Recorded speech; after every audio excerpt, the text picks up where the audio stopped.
And so last time, yeah, we stopped on number six.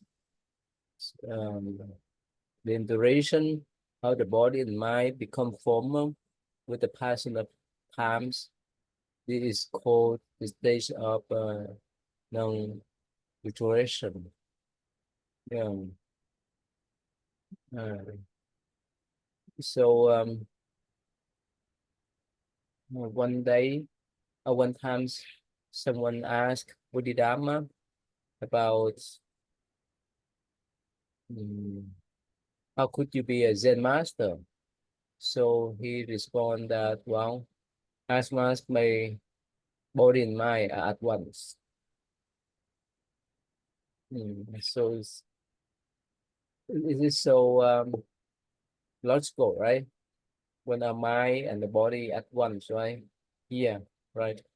Yeah, we have the type of awareness. Uh, Most of the time, for common people, even their body is here, but they might fly somewhere else. Mm. Yeah. Mm. Yeah, please. The fetus is now complete with the 10 aspects of the Buddha body. This is called the stage of Bodhi in its infancy or immaturity. So these were all stages for the Bodhisattva. So the 10th being the final stage. And the analogy is that this is a rebirth in the Bodhi mind. So this eighth stage, sorry, um, is one in which it's like the like in the human birth where the fetus is completely developed Mm. and infancy, so after it's born. Yeah. So I think we discussed last time about the Taoist idea of infancy, or how to develop the fetus in the body, right? Did you talk about that yet? You talk about the holy wombs, Yeah. the Uh-huh. herbs that they would eat to live longer. Hmm. But that not what we talk here, right? Most Mhm. by the mind. Target of the spiritual life, not the physical one. That bit different. Yeah. Okay. Or okay. Yeah, why we talk about that. But sometimes, let's say here, if we so sick physically, it's not easy for us to progress in the spiritual path, right? Mhm. Mhm. So how could we balance them? One thing is that the Buddha say, well, don't attach your body. But when the body is sick, in my case, for example, in my case too, I learned that after accident, I have to take care of my body. Before I didn't care much. So, so as a doctor, yeah, we need to find the balance, right? Find middle way, right? Yeah, I experienced some of this imbalance when I first found out about Zen. Um, and I think we can miss the middle way in either direction through indulgence or through like over striving. Hmm. We can try to turn it into something else. So for me, when I read about Zen and full lotus and the different types of Zen, the different types of positions I could sit in, because I had a strong sense of like being special, I decided like, okay, I'm sitting in full lotus and I'm gonna try to do, the most advanced Zen practice from the beginning, having, just read this book today. And I think I ended up kind of twisting my knee, hurting my knee because I like, forced myself into full lotus having not prepared to get into the position. And and you see in the Buddha's life the phase of asceticism. and then later saying that that degree of asceticism wasn't necessary. It was an extreme that could also be an obstruction. So like with what you're saying, if a health condition can be an obstruction to practice, Mhm. harder to do pretty much everything, every part of the practice. Well, I think maybe the yardstick by which we consider it is like we look for an intuitive response. So if we have a symptom that's an unusual, like an abnormal symptom, that it presents itself to us. Like we don't go and look for it. It's not like we're bored and we're trying to find something to entertain us. It's not born out of desire. It's not born out of hatred. We're just, if we're doing the practice and some symptom arises, then I think that it's our duty to look into it, to try to find some sort of resolution, because if it's going to impact us, it's going to impact the people around us, and our ability to be active in the world with with other people and then with our own practice. So I think it's very intuitive. It's like something, we have a symptom that something's wrong here, and then we use our resources to try to resolve it. Yeah. So the key is try to find the balance, right? Mm. Yeah, like not sitting around obsessing about, oh, am I as fit as I can be? Do I have all of the right minerals and as much of this and as much of that? Like that we could say would be excessive, but we kind of live in a balanced way intuitively, and if there is some sort of disease process that arises, it presents itself to us to be addressed. We don't have to like go looking for it, or it's not a manifestation of like current desire or anger or anything. It's just could be the fruition of past karma. Hmm. Yeah. Yeah. In the past, especially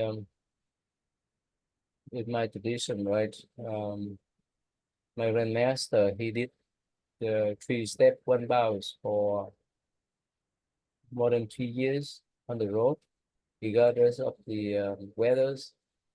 And my master, he encouraged us to sit up without lying down.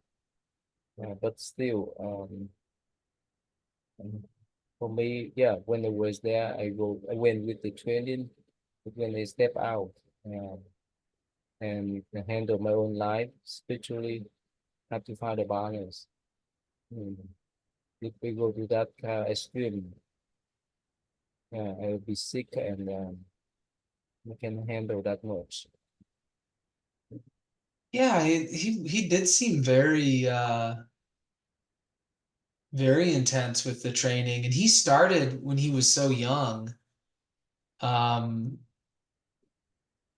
I Yeah, I think when you because he got deep when he was young too. Like he had achieved like deep states of meditative absorption before he ever turned 20, I think, as I recall, and like had profound spiritual experiences. So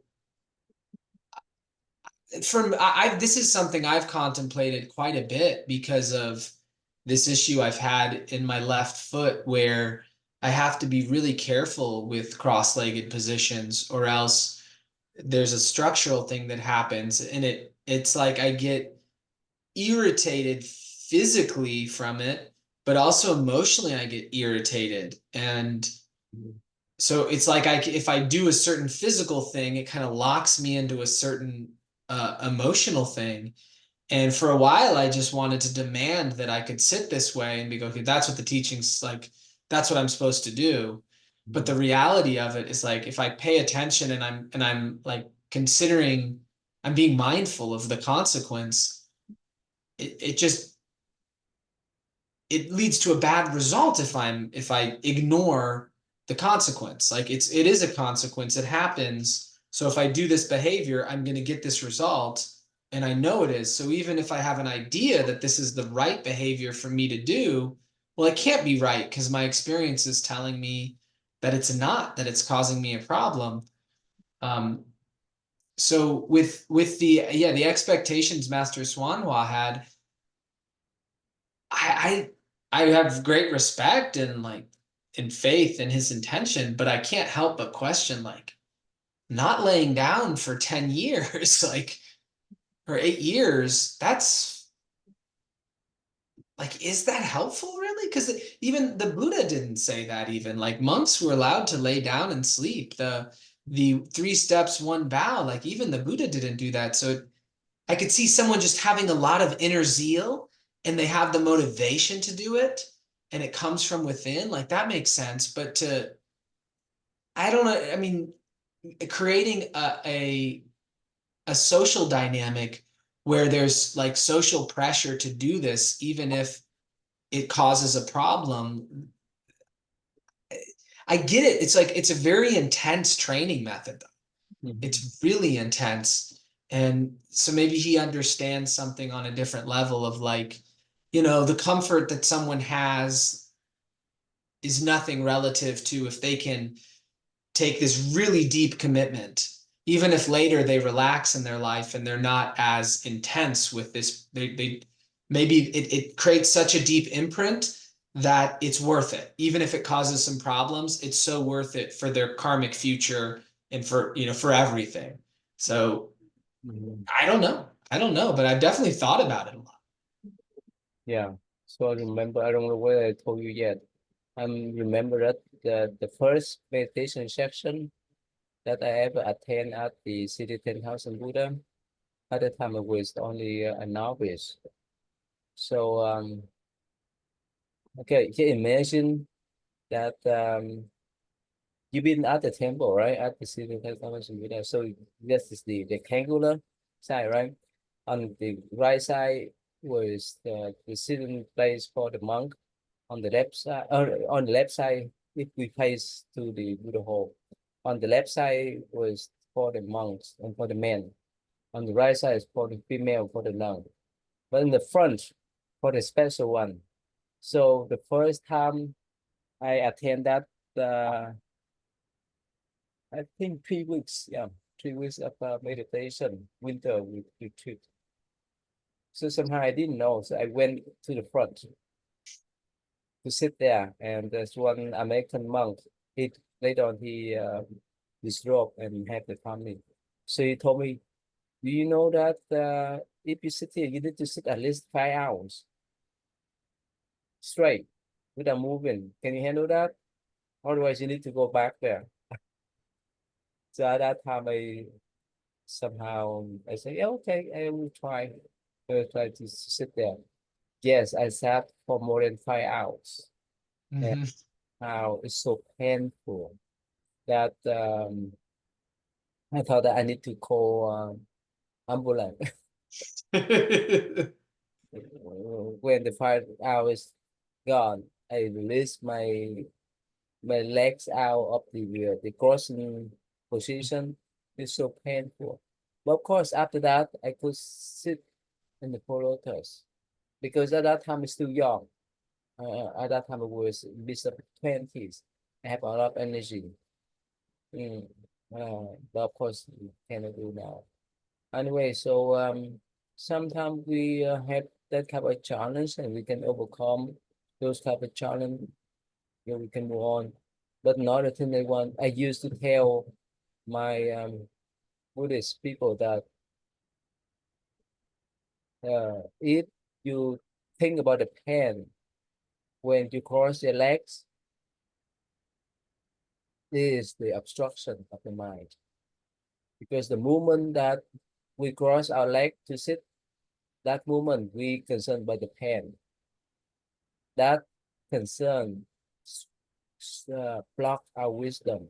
That concern obstruct our energy to sit there. So most of the time we just sat there and think about the pain. That waste of time. So I used to tell them, okay, if you can sit on the floor to have a crossed legs, half lotus position, that's great. but don't let the pain to scare you out. That's a problem there. That's one of the problem. Yeah.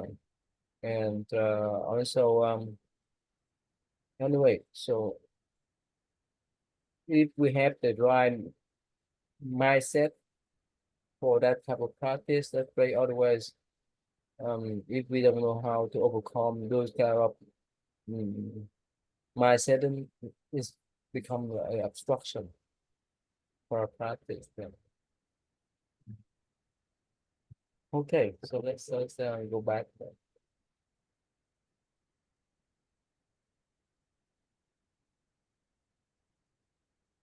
Here, the 10 aspects of the body, right? Yeah. Oh, you read this 10 aspect before? Um, no, I mean I know about the three bodies, No. but no, I don't think I've read about the 10 aspects before. Maybe it's mentioned in the Lotus Sutra in a different way. Yeah. Okay. Okay. We move on then. The fetus now completely formed is born and becomes a son of Buddha. This is called the stage of the heir to the king of the law. So we have to understand in the spiritual sense, right? Not the physical one. Hmm. So the fetus is born and become a son of Buddha. The fetus here represent the mindful way of practice, right? Of the pure mind. Mm. Otherwise, if someone with this part without understanding the deeper meaning, they may think, oh, wow, the fetus was born and will be son of Buddha. It's nonsense, right? Yeah. Hmm. Oh, the celebration of his coming of age is like the consecration ceremony held when a crown prince assumes the reins of government. This is called the stage of investiture. So this, yeah, as the bodhisattva matures, then there comes a point where it's kind of like how a prince would assume the reins of government. The bodhisattva begins to assume um, liberating living beings in earnest. Yeah. Okay. The 10 lies of Bodhisattva action. Ananda, from these virtuous men, after attaining the rank of a son of Buddha, have acquired the Tathagata countless merit. They remain in harmony with all beings and their relation, and this is called the joyful service. Mm. Mm. In the Lotus Sutra, it's mentioned that if we understand the meanings of the pure nature or the Buddha nature, it's like we were born from Buddha mouth. Is that right? Or we are son of the Buddha.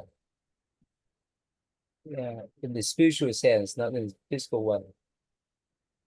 Mm. Mhm. So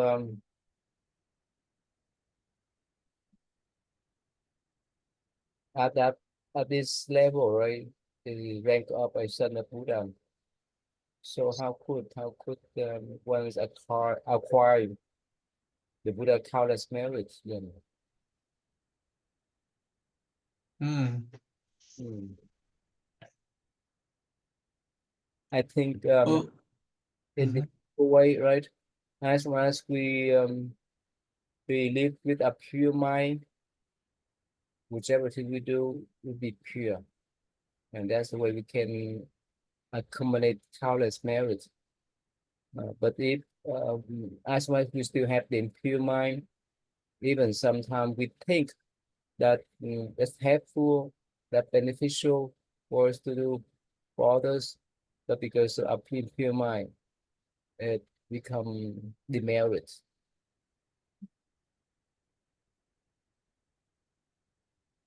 Yeah. So it's important that at the mind. Um, okay, let me tell you a story.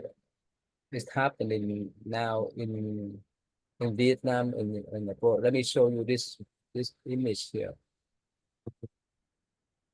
Mm,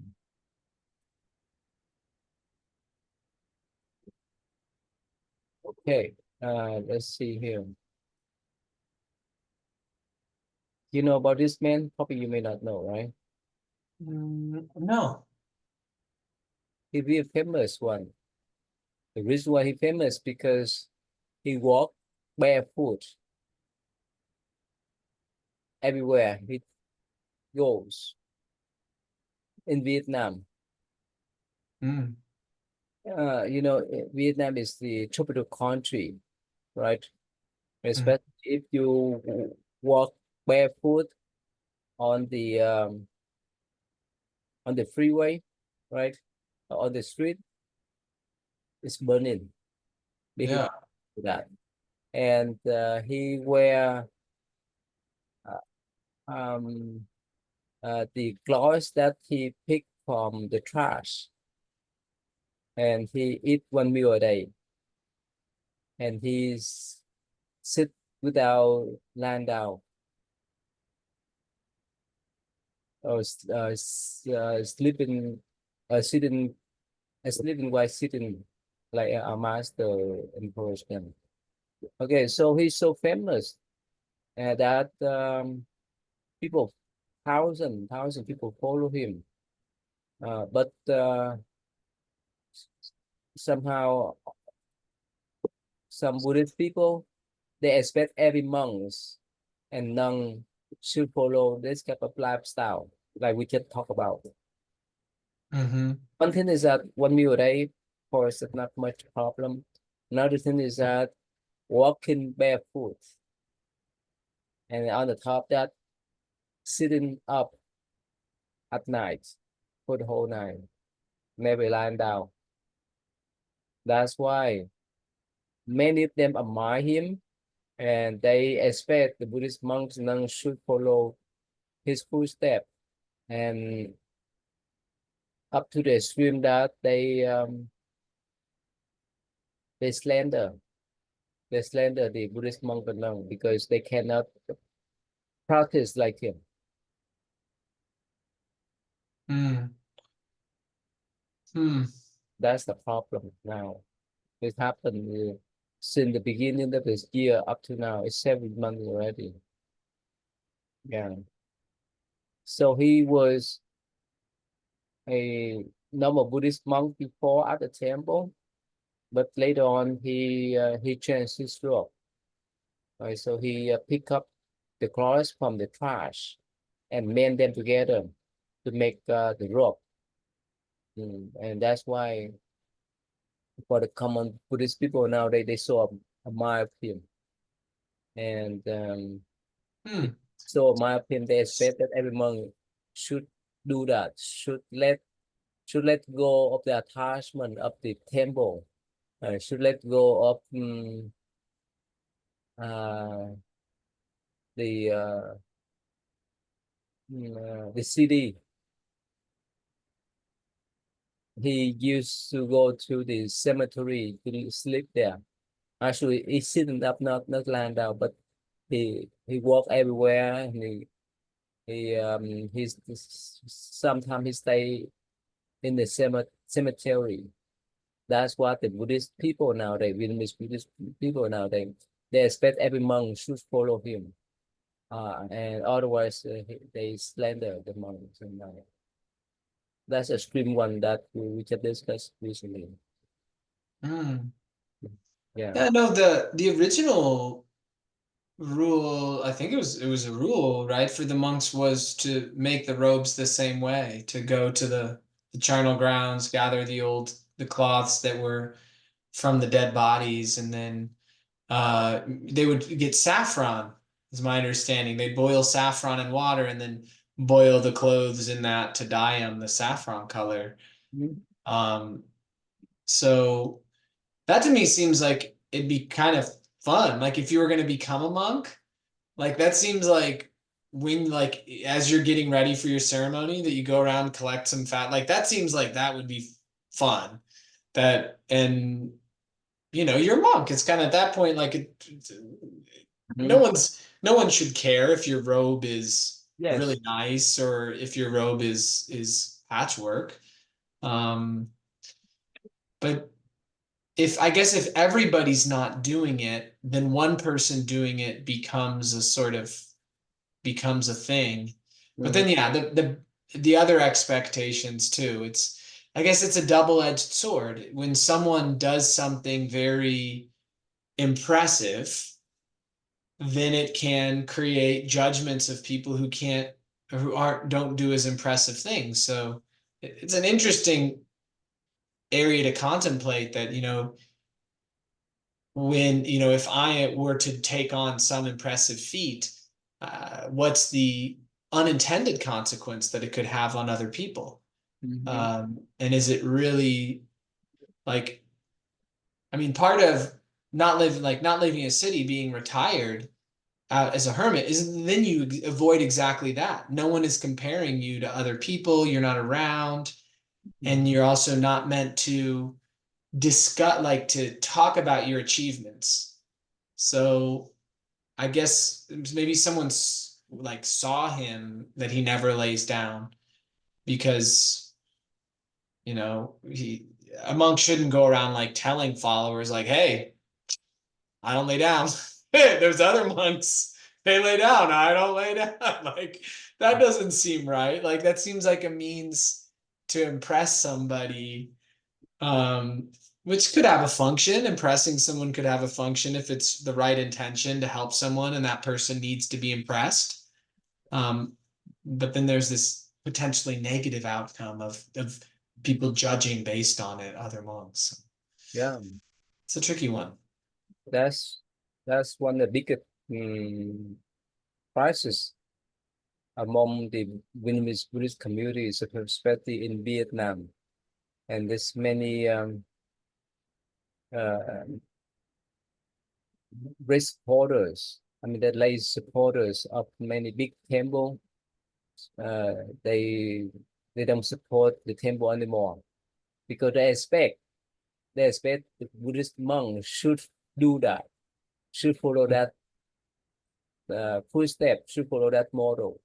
But of course, they never encourage.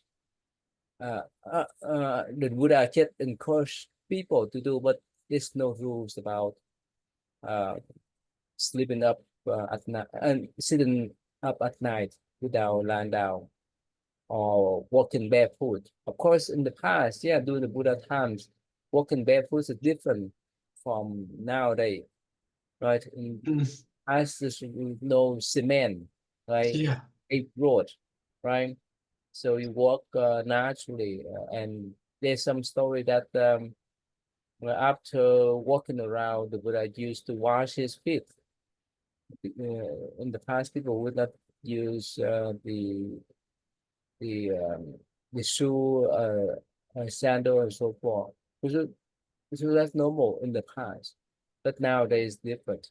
That's why many people they admire him, but like you say, in the negative way, they slander the Buddhist monk and know that you need to follow that model.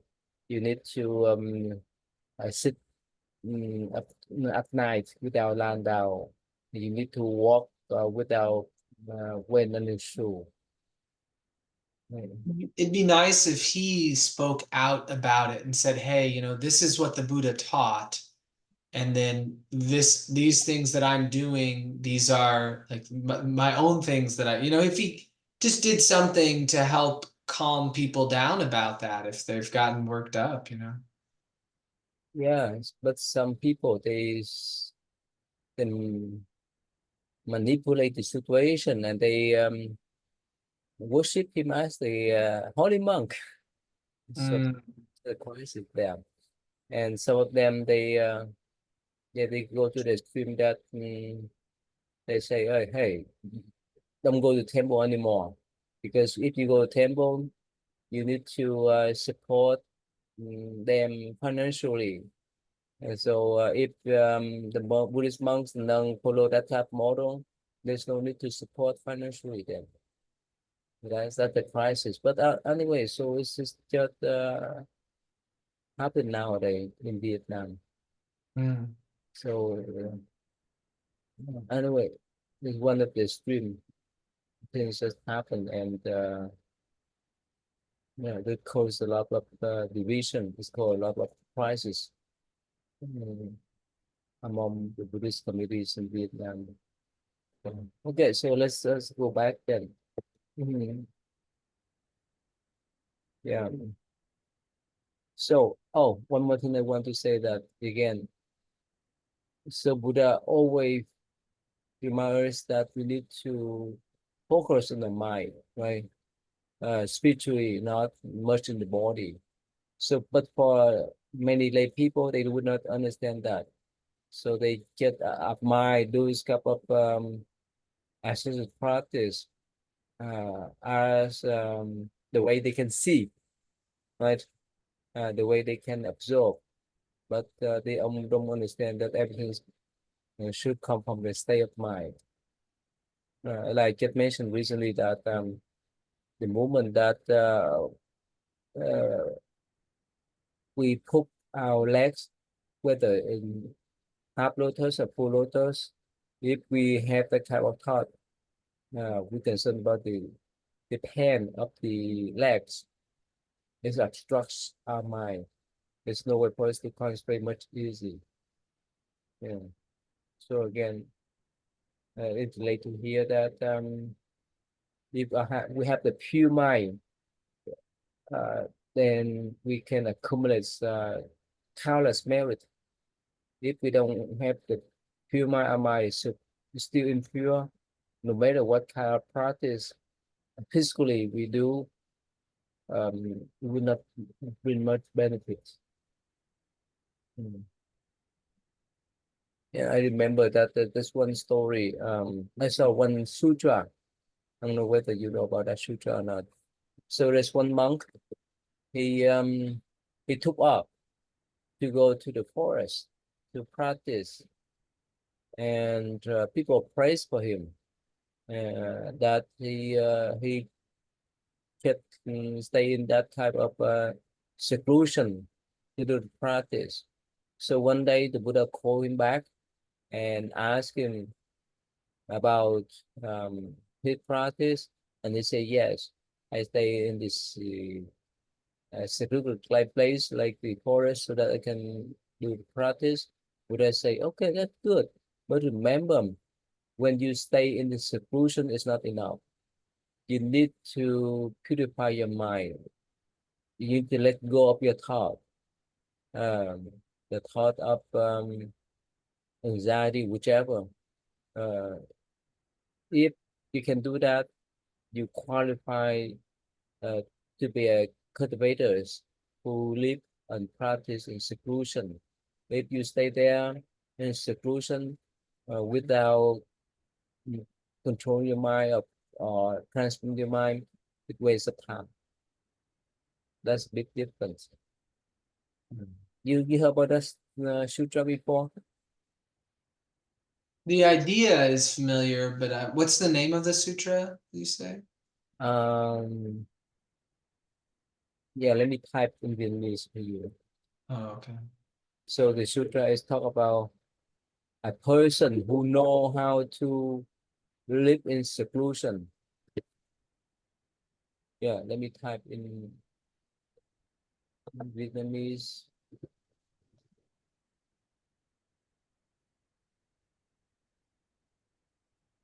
Um,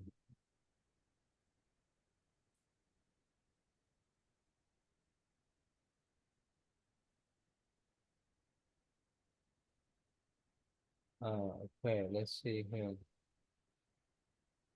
Oh, okay.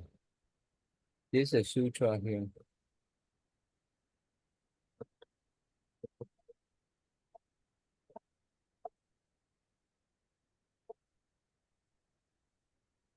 Yeah, let me type for, let me type here then. No, I haven't heard of that one. Never heard. Hmm. Let me type it.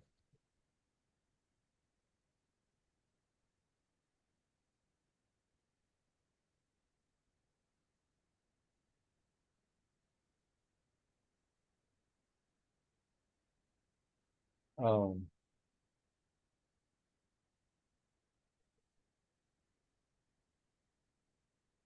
okay. Let me share with you here.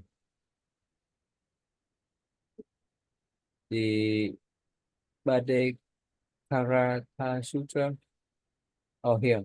The Sutra of knowing the better way to live alone. You heard about this? Never. No. Yeah.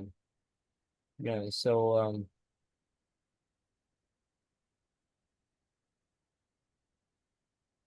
yeah, that's why the Buddha provide the instruction how to live alone. Mm.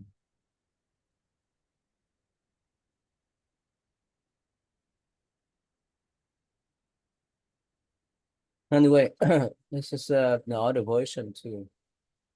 Um,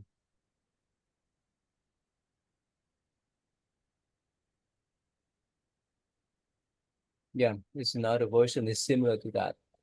Anyway, so but sometimes people feel lonely if they stay alone by themselves, right? It's, Sometimes people feel lonely even when they stay with other people. Me it's too. So, yeah. yeah, if we don't know how to meditation, it feels scary for them. Hmm. So let's say you imagine that in the past it was no internet, no cell phone, no social media. So imagine that we stay in our hut, in our room, without talking with anyone else. And if we don't have any kind of practice, it's a bit scary. Right? Yeah, and how the many people they say they shake their head. There's no way for them to live in that kind of environment for a couple hours. Be crazy. Hmm. Mm. Yeah, Hmm. it's different. That bit different between the one that know how to do meditation and the one that doesn't know how to handle their mind. Mm. Yeah. Okay, so let's stop here today then. Okay. Okay.